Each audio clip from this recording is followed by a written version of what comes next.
مجھے تمہیں کچھ بتانا ہے. اس وقت بہت بری طرح بکھری ہوئی ہے. اس سے زیادہ اہم بات یہ ہے کہ یہ کوئی کہنے کی بات ہے.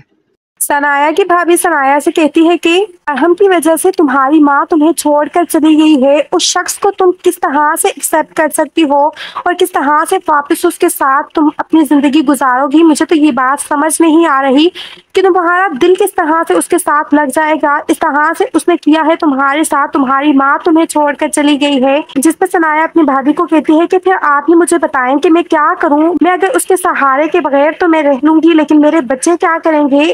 وہ تو اکیلے ہو جائیں گے، ان کی تو زندگی خراب ہو جائے گی. اس طرح سے میں ایسے نہیں کر سکتی. میں اپنے بچوں سے ان کا سایہ تو نہیں چھین سکتی. مجھے احساس ہے کہ ارحم نے ٹھیک نہیں کیا. ارحم کی وجہ سے ماما اسٹریس پہ تھی اور یہ جو کچھ بھی ہوا ہے ارحم کی وجہ سے ہوا ہے. لیکن اب میں اس کو کیا کر سکتی ہوں؟ کچھ نہیں کہہ سکتی، کیونکہ میری زندگی جو ہے ارحم کے ساتھ ہی ہے. اگر وہ مجھے اپنے گھر میں پناہ دے رہا ہے تو مجھے لگتا ہے کہ مجھے اب جو ہے اس کے ساتھ ہی رہنا چاہیے، اور نہ تو مجھے اب اس طرح سے کچھ کرنا چاہیے. اور مجھے لگتا ہے کہ اب وہ خود ہی فبیہہ سے دور ہونا چاہتا ہے، اسی لیے تو یہ سب کچھ وہ کر رہا ہے. جس پر ثنایا کی بھابھی کہتی ہے کہ اگر فبیہہ سے اس کو دور ہونا ہوتا تو وہ کبھی جو ہے تمہیں چھوڑ کر اس کو جو ہے ترجیح نہ دیتا.